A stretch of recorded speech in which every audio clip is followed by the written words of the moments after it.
Okay, today we're going to look at the first 12 bars of If You Be My Baby, Gary Moore's playing on this great track from the fantastic album Blues for Greeny, which is Gary Moore's tribute and dedication to the wonderful compositions and playing of Peter Green, two of my all-time favourite guitarists. This opening 12 bars, and in fact the solos on all this track is a really good example of the use of the D major pentatonic.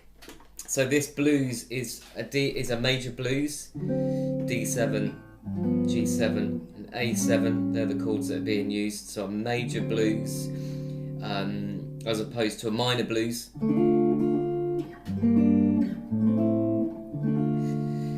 And the scale that is being used here is the D major pentatonic scale, which is D, E, F sharp, A and B. Now that scale goes really nicely with D7, D9, D13.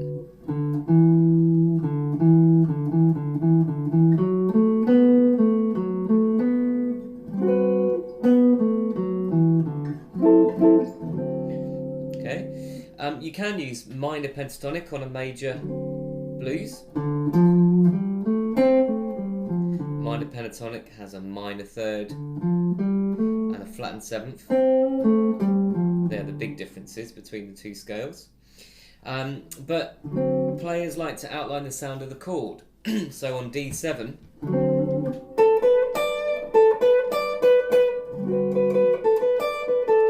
the use of the sixth is really useful because it's a more major sounding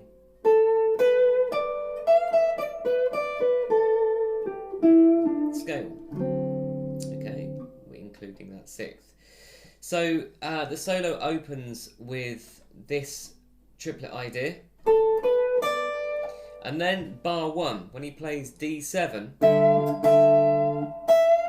he actually uses the minor third, which comes from the minor pentatonic scale, the minor pentatonic. That F natural, which is a blues note on D7. It's a minor third. So what's great about this solo, although there's a lot of major sounds, Gary Moore uses ideas from the minor pentatonic scale to retain some blues tension in the playing. Okay, the end of that bar, he comes back down D, B, which is the sixth of your D major pentatonic scale, then the minor third, which comes from your minor pentatonic scale, and then lands on the D again of bar 2, which is a root note. Okay.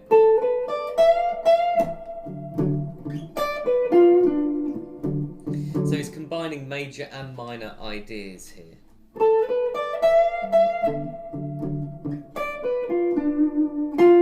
And then he ends up playing, after that root note, the minor third and slightly bending it towards the major third. So it's hinting at D7 with that major third, but not quite. It's somewhere in between, which is a real blues inflection.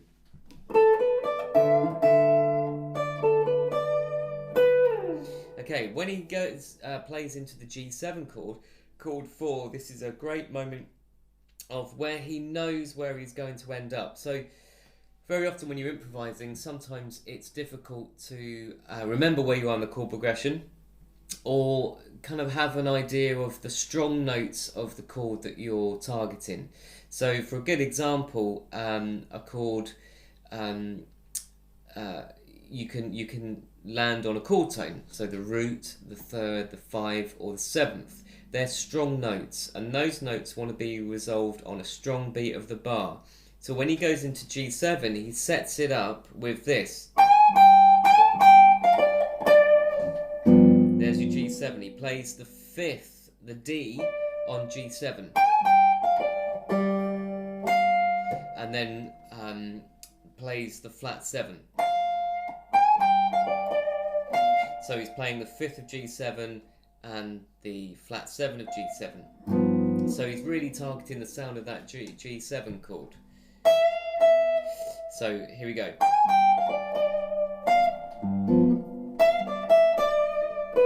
And again, the second bar of that G7, he's playing the, he's hinting at the minor 3rd. No, sorry, the flat 7. The 5th. And then the E natural is like a 6th on that G7. So the 5th of G7 to the 3rd, the major 3rd of G7. So that's a really major sound on G7. Okay. Then when he goes back to D7, he plays that minor 3rd idea again. Then comes back down, that the root, the 6th, the flats, the minor 3rd, and the root. Now that there could be seen as like a G7 arpeggio. Looks like it comes from that chord, so you could think G7 on top of D major. A G7 sound on top of a D7 sound gets you that major pentatonic sound. But with that blues inflection there, with the E, F natural. Now when he hits chord 5, the A7, again this is another great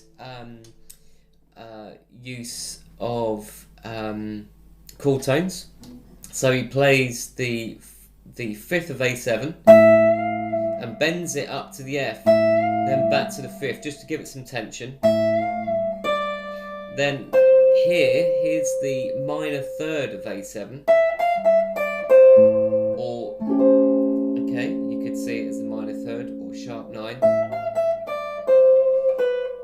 But most importantly, he lands on the root note of A7 on a strong beat. 1, 2, 3, 4. So he's targeting he's targeting the 5th of A7 and the root. And then he bends the flat 7 of A7 to the root note of A7. So he's really thinking about what is the sound of that A7 called. And that's how you develop phrases, rather than just improvising over these 3 chords with one scale, not really having any idea of what note you're going to land on in relation to the chord you're playing on. Sometimes that's why people get fed up with their own playing when they're improvising, because they're not really sure on what note they are going to target to outline the sound of that chord.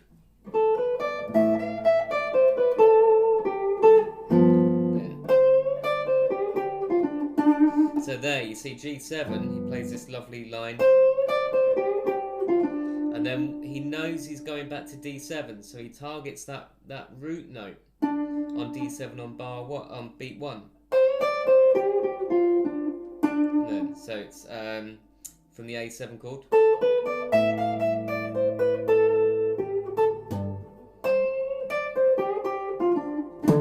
And there's beat 1, root note. And again he's targeting the A7, that last chord of the sequence, with the root note. So I'll play it unaccompanied as best I can, and hopefully you can hear the sound of the chords. So you can hear the sound of G7, you can hear the sound of A7, you can hear the sound of D major, D7, okay, with some of that blues inflection with the use of the minor 3rd. So here we go.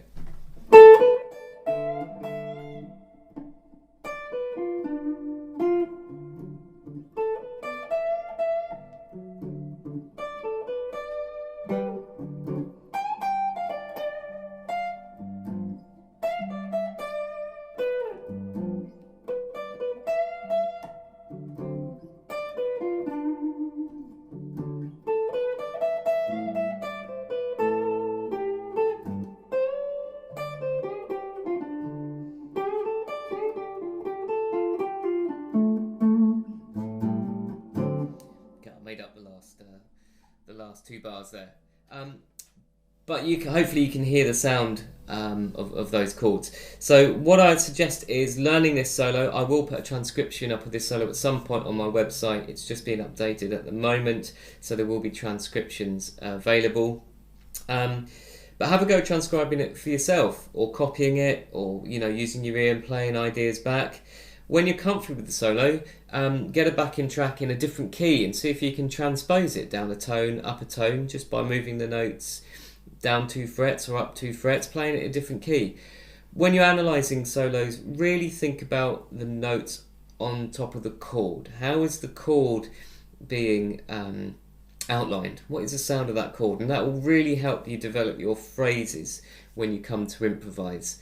And when you're improvising, don't feel you've just got to get up on stage or when you're practicing in your room and just improvise.